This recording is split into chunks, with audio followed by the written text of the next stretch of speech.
the current situation in regards to water.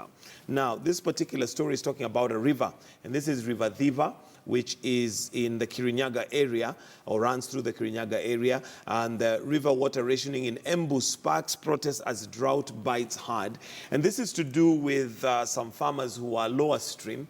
And apparently because of diversion of the river upstream, there are some who are not getting the usual water that they would have.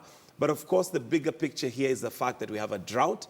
And according to the weatherman, it looks like it may continue for a while. Quite right. I think Kenyans have to accept that to a large extent, most of the development policies that we have adopted, we've not factored in the issue of sustainable development. This is a concept whereby even as you pursue economic development and growth, you have to have due regard to the needs and welfare of future generations. And this is what we'll call our children's children, okay?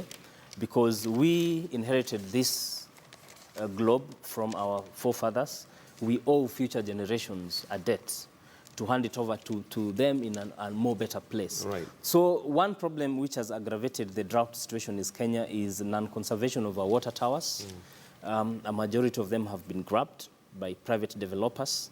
And this, of course, has affected river flow, as you've seen there. And not only these rivers, the other time there's also the story on River Nyando, which has dried considerably.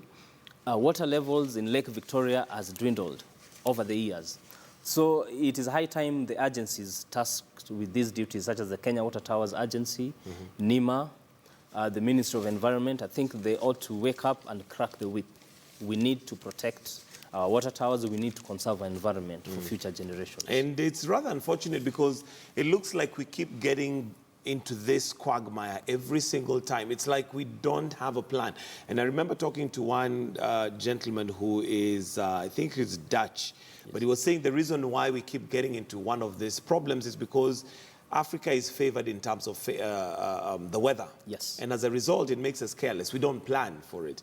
And it seems like it happens again and again and again because I think it had been predicted, if I'm not wrong, over a year ago that there may be a dry spell. But it looks like we did nothing about it. Oh, yes. We certainly did nothing.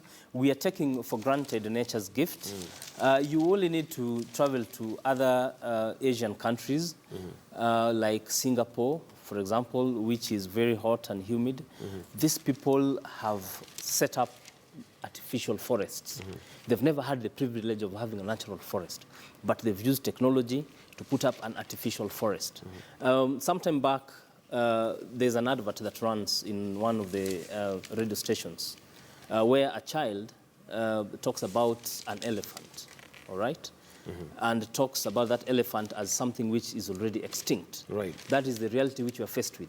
Time will come when, if this goes on unabated, we'll only talk about lions, about elephants as things which used to be. As though it's just like we talk about dinosaurs. Dinosaurs. All we see is movies and which basically capture our imagination of what we think dinosaurs looked like. And yeah, now that you talk about extinction, it was also worrying to see that even the lions are actually at risk of becoming extinct.